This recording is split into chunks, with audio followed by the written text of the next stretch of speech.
But shall we get into the back post problem that Spurs have at the moment? So we've got some screenshots to get through.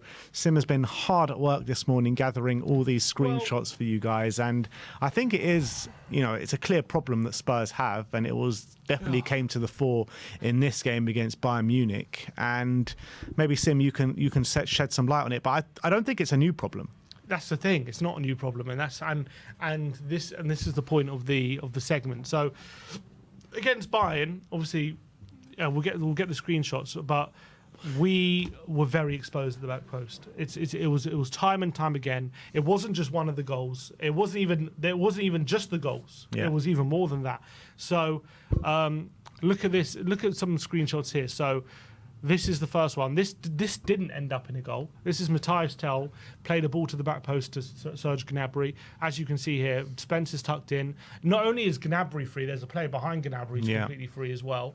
On this occasion, Gnabry gets a shot but puts it over the bar, so we get away with it. But it's another occasion where we're completely exposed at the back post. You see Ben Davis has lost his man, which has forced Spence to come over, and we're completely open. Then we've got, that's on 11 minutes. Then you're on 15 minutes. You can see this is a set piece. We do concede from this. Look how many players are free at the back post. There's 3 players free at the back post. It's ludicrous. It's absolute crazy. How can you... It's bad enough having one player. That would be like you'd have an inquest if there's one player free at the back post. You got 3 there. 2 of them don't even have markers whatsoever. At least one of them has a marker. Yeah. But Spence is still, he's the wrong side of Spence. Wrong side, but he's still, at least one of them has a marker. There's 2 just having the freedom at the penalty area to do whatever they want. But when you look at that freeze frame in isolation, right, Spence is supposed to be the furthest man right. So who should be marking those guys at the back post? I mean, I don't know who that is at the front post. I think it's Porro. He's marking no one. There's someone slipping over there. I don't know if that's Madison, maybe. I'm not sure who that is.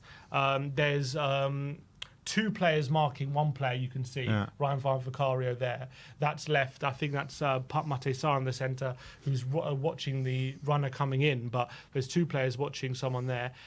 Do we need 3 players in the wall? I don't know. There's Decky on the edge of the area. He's probably marking the player coming in. But I mean, it's absolutely bonkers how there's 3 players free at the back post. That should never ever happen. That's like Sunday League stuff. That 100%. Should never happen. And I called up into the fan show yesterday. I was saying this stuff that we're seeing from the defending the set pieces. Like, this is the set piece. Is this the one that Muller scored? This is the first one where Tell gets. This is when Upamecano scored.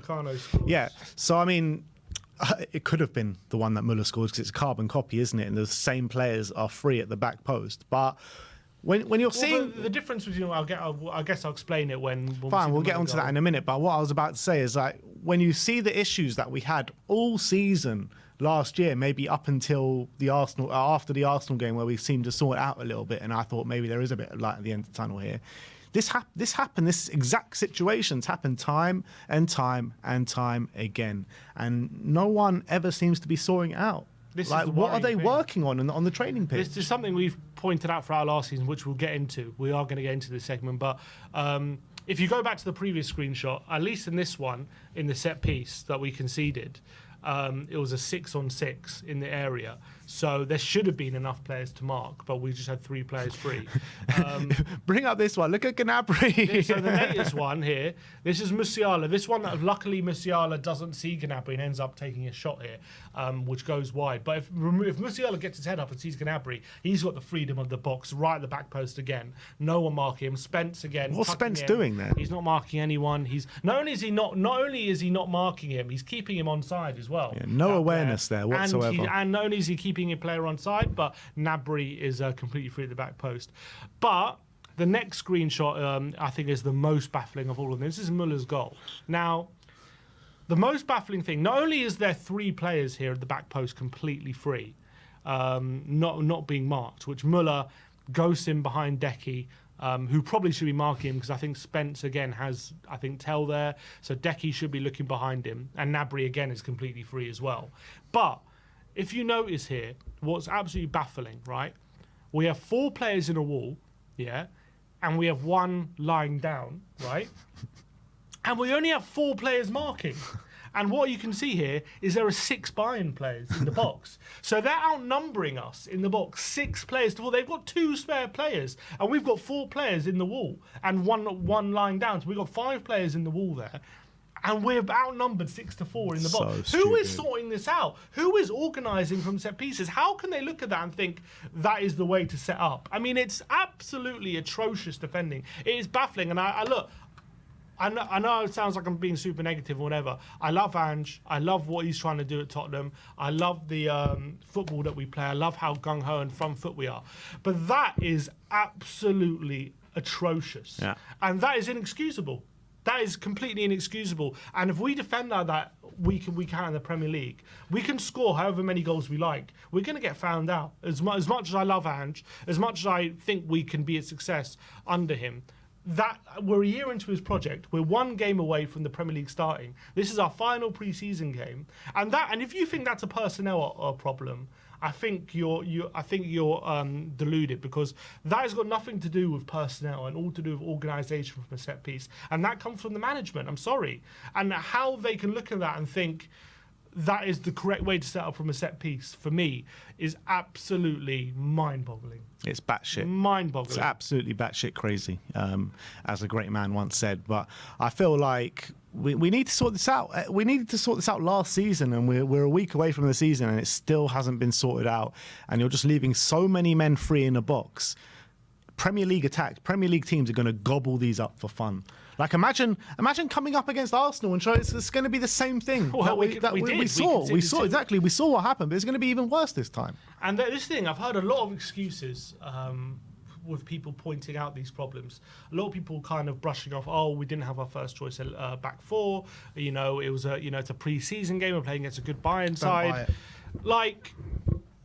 I'm gonna show you here how this isn't. Not only is it not just a set piece, but a problem, by the way, which I showed you. There was 2 examples there of Gnabry being completely free, not from a set piece, in open play. So it's a problem from set pieces, but it's also a problem from open play. And this was a consistent problem last season. Not only when we had a makeshift backline, which it was a problem when we did. It was probably exacerbated when we had a makeshift backline, but it was also a problem when we had our first choice backline as well. And I'll show you here. This is a goal we conceded against Everton. This is in the 90th minute.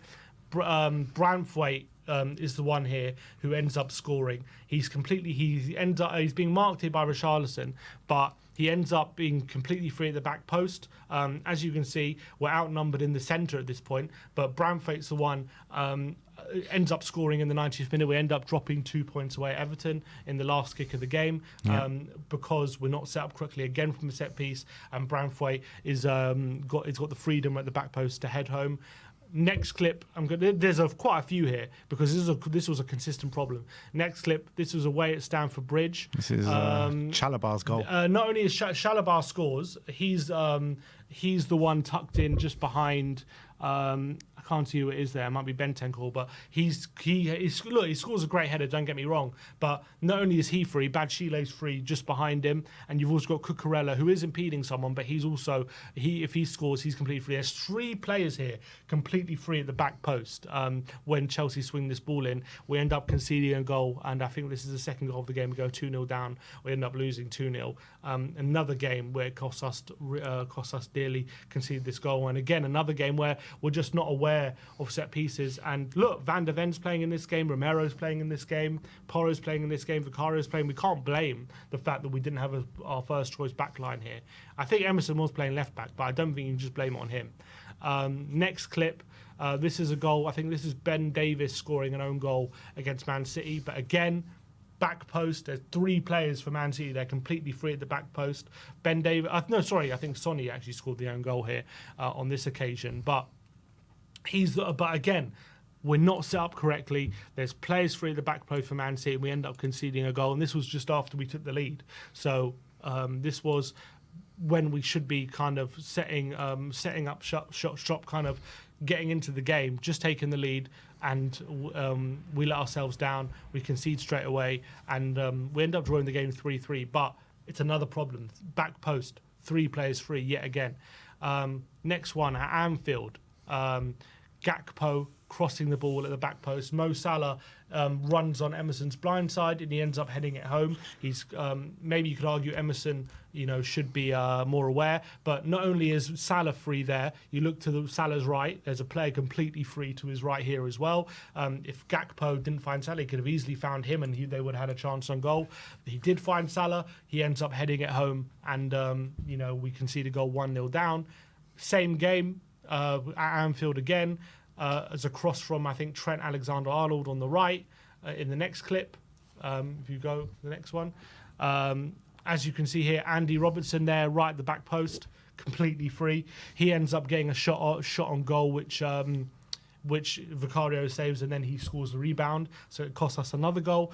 Who's marking Robertson? He's got the freedom of the penalty area to score here. Even Diaz isn't well marked, I think, from Paro anyway. So that's also a problem. But Robertson just doesn't have a marker. Next clip, again, same game. Harvey Elliott is crossing. This time Gakpo scores the header. Romero's not marking. But again, what I'm going to say is, even if Gakpo doesn't score, look to his left. Another player running in at the back post, completely free. No one marking him. There's no marking again at the back post. They're just given the freedom of the penalty area to create a chance. And Elliott has two options here. Either he goes for a more accurate cross to Gakpo to score off Romero's blindside, or he can go to the back post there to, I don't know who that is running at the back post, but I think it's Diaz, who has the freedom of the penalty area to score. And we concede another goal. Next one is Luton at home. We've got the ball in the box. Again, Chong, who's marking him? Absolutely no one there, and he's able to be. I think the Luton player picks him out. Chong's got his hand up. You can see he's not being marked by anyone again at the back post, and he puts Luton 1-0 up at the Tottenham Hotspur Stadium. We end up turning the game around, but another occasion where this is open play, and we've got absolutely no one marking him, and they're just able to score. Next clip is Brighton away. This puts us 1-0 down.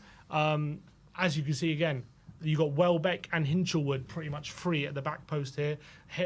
Pedro is able to pick out Hinchelwood, who had the freedom to take a touch and blast it into the roof of the net and put us 1-0 down. Again, no one marking at the back post yet again, albeit there's players around João Pedro. Maybe we should stop that pass. We don't stop the pass. In fact, there's a 4-on-2 there. You can see Davis and Udogie are keeping everyone on. And there's 4 Brighton players around 2 Tottenham players.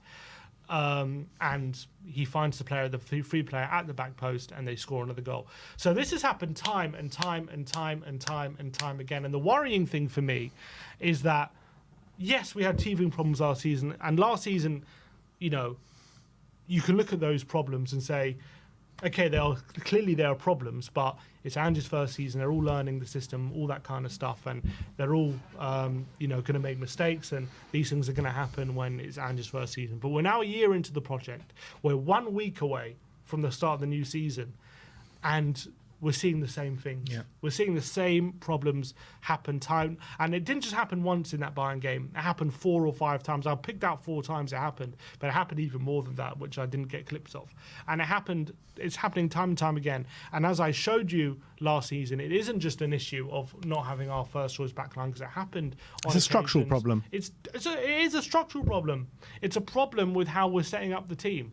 And if we don't sort this out, it's going to cost Ange, because these are things where Premier League teams are getting better and better. We see teams like West Ham, Bournemouth, Wolves, mid-table teams investing smartly, buying really good players, having good summers, got managers who are really good, like Iraola and Lopetegui. These are really great managers.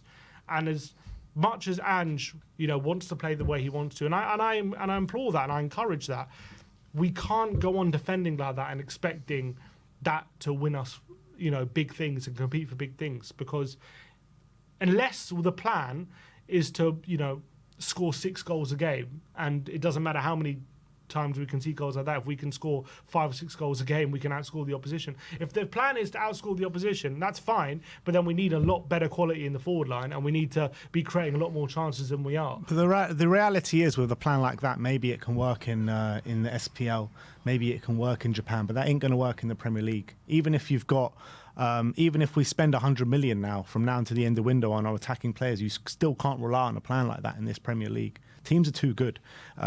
So we need to sort out this structural problem ASAP. Plus, we need to get better players in the forward line. That's the reality. And I feel like it's such an easy fix as well.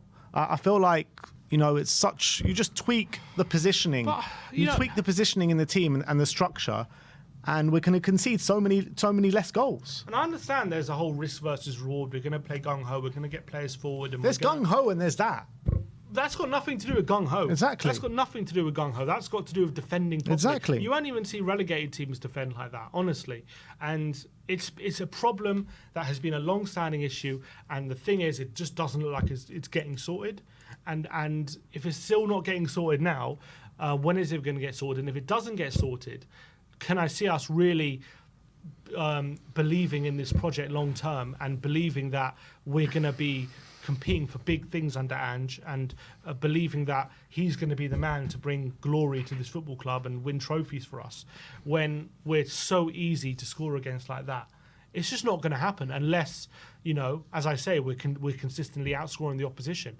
And with our forward line, as much as I think there are good players there, I don't think it's that good where we're just going to consistently outscore the opposition and consistently have better quality there.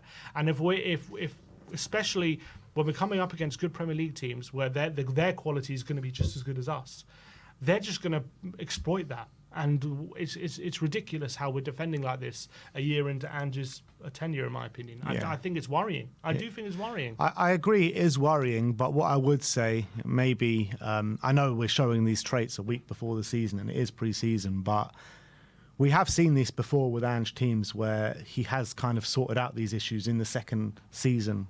But we are a week away from the season and we're still seeing these issues. But we just got to hope and pray that once the season does start, that we're not going to see these issues, because I don't think we actually saw those issues in the second half yesterday when we did have our best defence on. No, we didn't, and I'm not sitting here saying we have to sack him now for the new season. 100%. Obviously, I'm going to give him time to try and sort this out. All I'm saying is, if we're sitting here and halfway through the season and these are still the issues, people will ask questions, and I don't think they're wrong to be honest, because being outnumbered 6-4 in the penalty box from a set piece, when you're settled, you've got time to kind of set yourself up, and you're being outnumbered 6-4. That is madness. And it can happen maybe once in a season, madness. But when it's happening consistently, time and time again, yeah, you got to ask major questions. But look, that is the big issue that Spurs have going into this season, and I feel like if we are to fix this, which is a fairly easy fix, then we can move forward and make a success out of this team that we have and this managing system that we do have. So let's hope that we do sort this out ASAP.